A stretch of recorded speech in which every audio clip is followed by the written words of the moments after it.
Form করা হচ্ছে তাদেরকে তাদের শোচনীয় করার জন্য প্রস্তুতি নিতে হবে।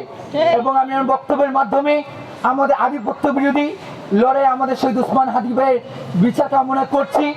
এবং আমরা দেখেছি এই লড়াই শেষ হওয়ার পর কিভাবে গোয়েন্দা সংস্থা আমাদের পেছনে কল কাঠুরি নিয়ে আস্ফালন দেখাচ্ছে। আমি একটা কথা স্পষ্ট বলতে চাই, এত দিন হয়ে গেল, 25 দিন হয়ে গেছে, ওসমান হাদি ভাইয়ের হত্যার বিচার হয় না। এই দেশ লাশ হজম করতে শিখে গেছে।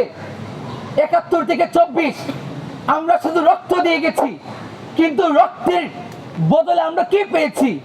আমরা শুধু বারবার ওসমান হাদিদেরকে হারিয়ে যাচ্ছি। 25 দিনও কি এই গভর্নমেন্ট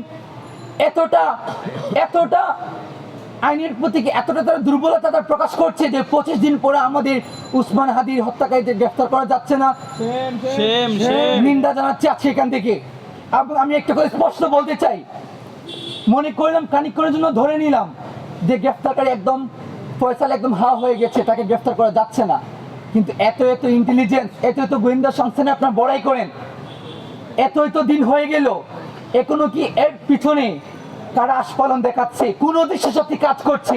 কোনো দেশি শক্তির কোনো ধরনের ইনভলভমেন্ট আছে কিনা?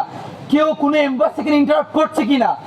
এটা ডিসক্লোজ করার যদি সক্ষমতা কোনো বাংলাদেশের গোয়েন্দা সংস্থা না থাকে, আমরা এখান থেকে আহ্বান জানাই, নয়তো এই গোয়েন্দা সংস্থা ইন্টেলিজেন্স গুলোকে বন্ধ করে দেন।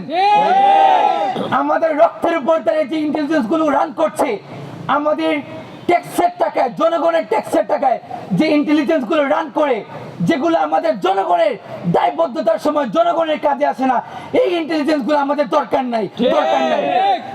সে আশা প্রত্যাশা আমার ওসমান হাদি ভাইয়ের হত্যার বিচার চেয়ে আমাদের উপর যে ভ্রান্ত মামলা দেওয়া হয়েছে, সেই মামলাকে দ্রুত সময়ের মধ্যে আমাদের যে দাবি দেওয়া হয়েছে উইথড্র করার মাধ্যমে, পাশাপাশি আমাদের বৈষম্য বিরোধী সমস্ত দাবির প্রতি আমি একাত্মতা পোষণ করি। আপনাদের উপস্থিত হয়েছেন, আমার যে সকল ভাইরা আজকে কাতারে দাঁড়িয়েছেন, আমার পেছনে অনেক ভাইরা দাঁড়িয়েছেন, তাদের প্রতি আমি কৃতজ্ঞ রইলাম। এবং সারা দেশ আমাকে যে কৃতজ্ঞ বানিয়ে ফেলেছেন, আমি প্রত্যাশা করব আপনাদের মাহাদিকে যতটুকু আপনি স্থান দেখে এই জায়গাতে নিয়ে এসেছেন, আমার প্রতি প্রত্যাশা রাখবেন, আমার প্রতি ভরসা রাখবেন, যেন আমি দেশের জন্য শহীদ হতে পারি। সে আশার প্রত্যাশা ব্যক্ত করে আমি আমার কথা শেষ করি। ধন্যবাদ সবাইকে।